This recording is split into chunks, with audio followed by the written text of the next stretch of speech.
I actually like this, and you can relate this to plyometrics also, with that being, or I'm sorry, hurdle hops. So you notice what's going on here is, let me slow this down. That was a normal speed. We're going to slow down it 2 times. So as the athlete steps off, they're trying to time themselves up. So as they fall, they're pulling themselves into position.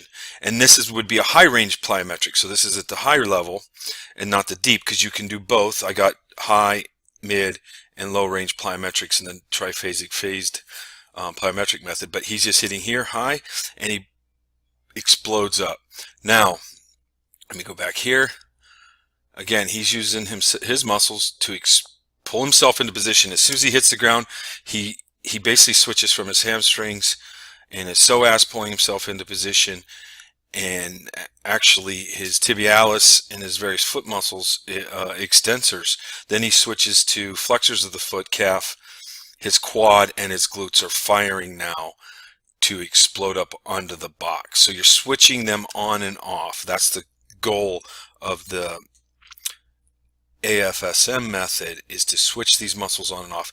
And I've released co-contraction videos.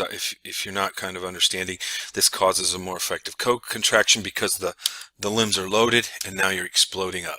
Okay, and they're loaded and braced. I wouldn't use that term, the proper co-contraction, because you've pulled everything into position to be able to absorb the force instantaneously and explode up.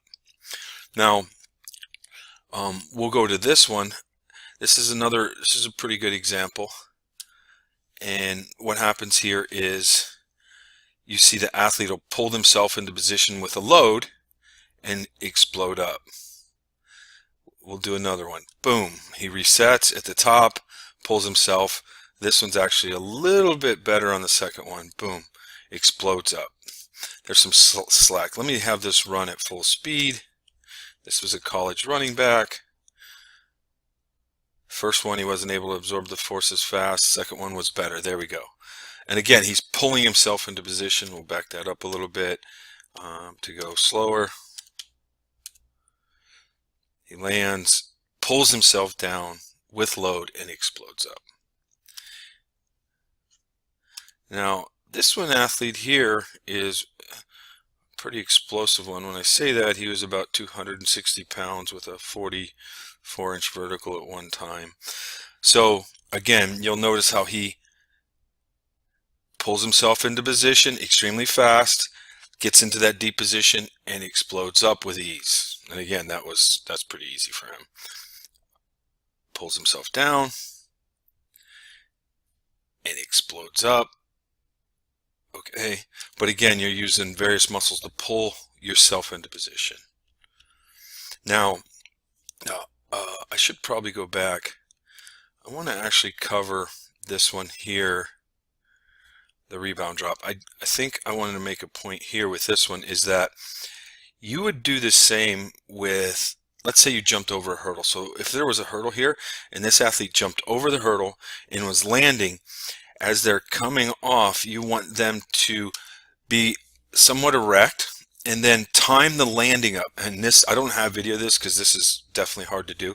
Time the landing up off the hurdle hops, and I would start with low hurdles, so that when they land on the ground, they have then instantly, they've pulled themselves into position.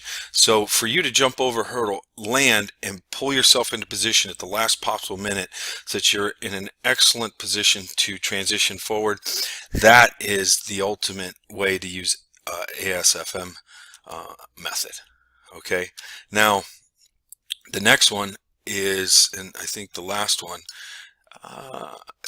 again, this running back does a pretty decent job for this, but it's not quite there. So what we'll do is maybe we'll slow this down, and how I would actually prefer him to do it. But again, it's really hard. The hurdles are probably high, so he cleared the hurdles. I'd like him to clear the hurdles a little bit straighter, so I'd make them a little lower. And then as he's coming down to pull himself down, he's kind of there. You can see how he's pulled himself into position. And the biggest thing that tells you if they've pulled themselves into position the right way is that he springs right back up. Okay, you see how quick they're able to spring themselves right back up. So I'll just review that one more time. explode up, boom. There it is. Okay, so the AFSM method is again remembering to have the athlete use their muscles, opposite muscles, to pull themselves into position to then jump so that they are able to teach their muscles to turn on and off. And this is how you do the ASFM method.